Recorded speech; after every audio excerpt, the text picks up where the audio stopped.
assembly sin di khoi khangani aduna ai khoi gi ai gi ipuru ai gi isilino singlupta amatta oina khoi mitai christian oina leminaram laba adugumba ichilina omada sumaina torupase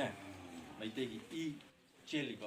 Tha asigi tang tara Nipalda Thabak suduna masagi ingkolda leijaba sinmi miyoi maribu kuki khulai paiba singna tamthina pharaga hatke thodok adugi matungda tongan baluk kayana su yaningdaba amade mihatpa singi mathakta phaduna akanba chairak pigadabani haiduna thodok adugi matangda semkiba JCgi maikeidagi shu phongdokpa laikre loinana International Meitei Christian Youth Assembly gi advisor amade coordinator singna chatuna hakthengnana imungi miyoi sing unaduna kuki mihatpa singi mathakta akanba Thabak paikhatlagani haina IMCYA gi Ambassador Rohan Philem na phongdorakle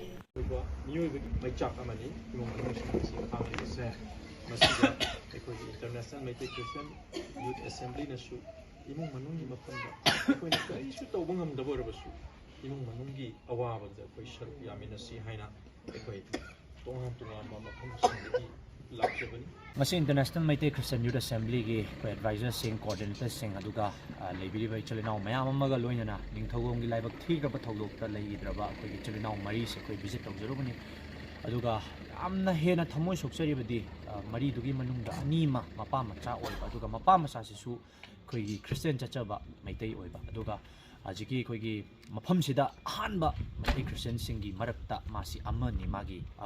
mabu pokpiriba mapase adu akoina yamena pastor sing koi leiriba believer Christian Meitei Christian believer singna thamoi yam su isi kaigino hire kanda landa siba dudi tokhaina thamma kanda aduk chamjakraba masagi hingon nung aduga masagi patada thabak surga leijariba adugumba Meitei Christian mapa macha dubu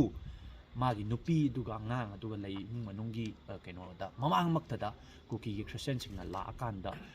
khutta khulai pair kanda hatok padudi madu tasengna madu Christian oibagi asengba machat natte ne khoiti madu lawje duna maruina kuki singi pastor singna koina International Meitei Christian Youth Assembly gi side tagi kitang akan mamong de koina nungai jadabadi adom di believers singda scripture phajana makhoibu takpiu aduk chamjana masagi Thabak sujaraga leiba believer anibu cold blooded ta madu heart pa haiba se tasengna madu Christian amagi macana te duna hojikti koina haijagadaba wafam se akoi International Meitei Christian gi site gi madu yamna chawba aduga akogi yamna deep oiba mongda koi condemn tawjari masi koi